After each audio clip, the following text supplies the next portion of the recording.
दोस्तों, यह कहानी एक ऐसे सवाल से शुरू होती है जो हर इंसान के मन में कभी न कभी जरूर उठता है कि आखिर हमारा जन्म क्यों हुआ है। क्या हमारा यहाँ आना महज एक संयोग है या फिर इस जीवन के पीछे कोई गहरा उद्देश्य छिपा है?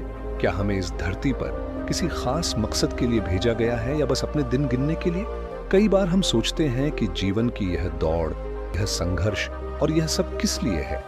जब हम किसी कठिन दौर से गुजरते हैं तो एक सवाल मन में बार बार दस्तक देता है कि क्या यही सब जीवन का मकसद है या हम कुछ बड़ा पाने के लिए यहाँ आए हैं। जैसे जैसे हम बढ़ते हैं हमारे पास कुछ पाने की, कुछ बनने की चाह होती है, लेकिन क्या कभी हमने सोचा है कि उस चाह के पीछे क्या है, किस दिशा में हमें चलना चाहिए और कौन सी राह हमें अपने असली उद्देश्य तक ले जाएगी? दोस्तों, आज की कहानी में हम एक ऐसे सफर पर निकलेंगे जहां इंसान के जन्म का असली उद्देश्य सामने आएगा। अगर आपके मन में भी यही सवाल है तो इस वीडियो के हर मोड़ पर एक जवाब मिलेगा जो आपके दिल के किसी कोने को छू लेगा। तो चलिए एक कहानी शुरू करते हैं। इससे पहले कि आप इस कहानी में खो जाएं, अभी इस बौद्धिकार वार्ता यूट्यूब चैनल को सब्सक्राइब कर लें और अगर आप भी गौतम बुद्ध को दिल से मानते हैं तो कमेंट में नमो बुद्धाय जरूर लिखें। दोस्तों, बहुत समय पहले की बात है। एक गांव में एक वृद्ध भिक्षु रहते थे जो अपने ज्ञान और गहरी समझ के लिए प्रसिद्ध थे। एक दिन एक गांव का युवक रमेश वृद्ध भिक्षु से मिलने पहुंचा। रमेश की उम्र 25 साल थी और उसके मन में जीवन के उद्देश्य को लेकर गहरे सवाल थे।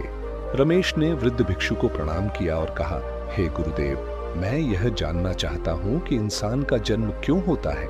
क्या हमारा इस संसार में आने का उद्देश्य क्या है? तब वृद्ध भिक्षु ने कुछ देर रमेश की ओर देखा और मुस्कुराते हुए बोले, बेटा, इन सवालों के उत्तर पाने के लिए तुम्हें खुद एक यात्रा करनी होगी। इस यात्रा में तुम्हें अपने गांव के 4 अलग-अलग लोगों से मिलना होगा, उनसे बात करनी होगी, उनके काम को देखना होगा और उनकी बातों से जीवन का उद्देश्य समझने की कोशिश करनी होगी।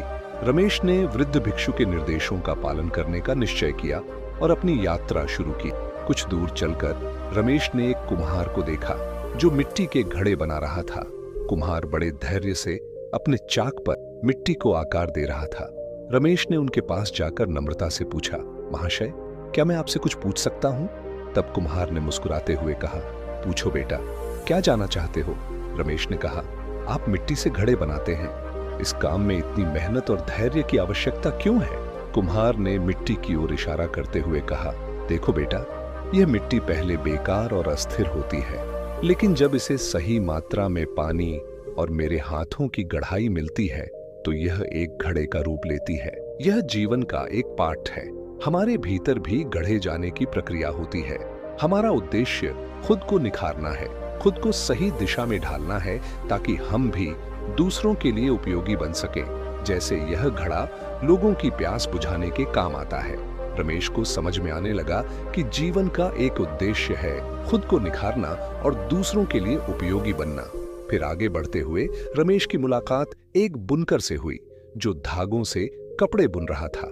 बुनकर बड़े ध्यान से धागों को जोड़कर एक सुंदर कपड़ा बना रहा था।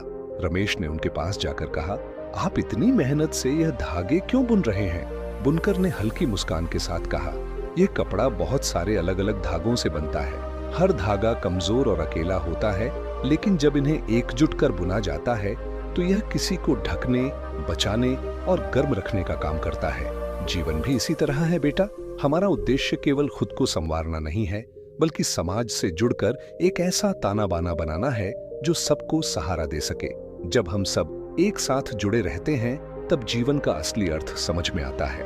यह सुनकर रमेश ने समझा कि जीवन का दूसरा उद्देश्य दूसरों के साथ जुड़कर एक समाज का निर्माण करना है। वह जान गया कि हमारे अस्तित्व का महत्व तभी है जब हम एक दूसरे के साथ जुड़े रहते हैं। फिर कुछ दूर चलने पर रमेश की मुलाकात एक आर्मी सैनिक से हुई। आर्मी सैनिक अकेले जंगल के बीच में अपनी तलवार की धार तेज कर रहा था। रमेश उसके पास जाकर रुका और उस आर्मी सैनिक से पूछा, आप यहाँ अकेले पहरा दे रहे हैं? क्या आपको यहाँ डर नहीं लगता है? तब आर्मी सैनिक ने हंसते हुए जवाब दिया, डर तो हर किसी के अंदर होता है, लेकिन मेरा कर्तव्य मुझे इसे जीतने की शक्ति देता है। मेरा काम लोगों की रक्षा करना है, चाहे इसमें मेरा जीवन भी क्यों ना चला जाए। जीवन का एक उद्देश्य है अपने कर्तव्यों का पालन करना और अपने भीतर के डर से लड़ना। जब हम अपने डर और कठिनाइयों का सामना करते हैं, तभी हम असली ताकत को समझ पाते हैं। रमेश ने सिर झुकाकर आर्मी सैनिक की बातों को सुना और उसे समझ में आने लगा कि साहस और कर्तव्य का जीवन में बहुत बड़ा महत्व है। जीवन में आने वाली कठिनाइयों से डरने की बजाय उनसे लड़कर आगे बढ़ना ही असली साहस है। रमेश ने अपनी यात्रा जारी रखी और उसकी मुलाकात एक वृद्ध माली से हुई, जो अपने बगीचे के पौधों को पानी दे रहा था और उन पर प्यार से हाथ फेर रहा था। रमेश ने माली से पूछा, बाबा जी, आप इन पौधों की इतनी सेवा क्यों कर रहे हैं? तब माली ने प्यार से एक पौधे को देखते हुए कहा, बेटा, यह पौधे हमें बिना किसी अपेक्षा के फल, फूल और छाया देते हैं। यह हमारी परवाह करते हैं। जीवन का सबसे बड़ा उद्देश्य प्रेम और देखभाल में है। जब हम बिना किसी स्वार्थ के दूसरों के भले के लिए कार्य करते हैं, तभी हमारे जीवन का सही मायने में उद्देश्य पूरा होता है। दूसरों को खुशी देने से, उनकी सेवा करने से और उनकी रक्षा करने से हमें भी सच्ची खुशी मिलती है। रमेश ने माली की बातों को गहराई से समझा और महसूस किया कि जीवन का सबसे महत्वपूर्ण उद्देश्य प्रेम और निस्वार्थ भाव से दूसरों की सेवा करना है। रमेश सीधा वहां से वृद्ध भिक्षु के पास वापस पहुंचा और उनका आशीर्वाद लेकर उनसे कहा, गुरुदेव, आपकी दी हुई यात्रा ने मुझे जीवन का उद्देश्य समझा दिया।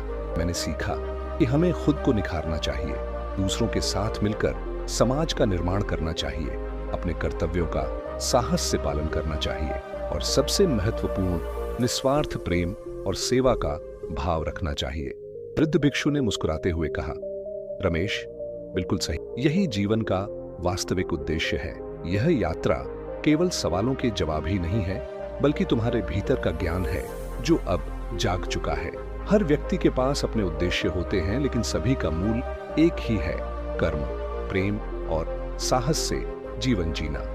इस यात्रा के बाद रमेश का जीवन बदल गया। उसने समझा कि जीवन का असली उद्देश्य खुद को खोजने से नहीं, बल्कि अपने कर्मों और प्रेम से अपने जीवन को सार्थक बनाने से है।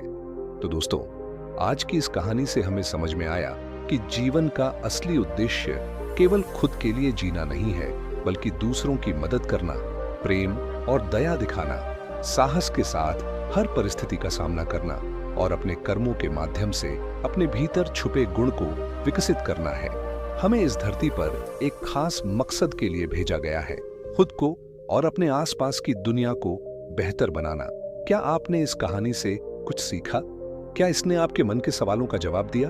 अगर हाँ, तो कृपया मुझे कमेंट में जरूर बताएं कि आपको इस कहानी से कौन सा सबसे खास सबक मिला। अगर आपको हमारी यह कहानी अच्छी लगी तो इस वीडियो को एक लाइक जरूर करें और साथ ही अगर आप मेरे चैनल पर नए हैं तो मेरे चैनल बौद्धिकार वार्ता को सब्सक्राइब करना न भूलें, ताकि और ऐसी प्रेरणादायक कहानियां आप तक पहुंचती रहें। धन्यवाद। नमो बुद्धाय।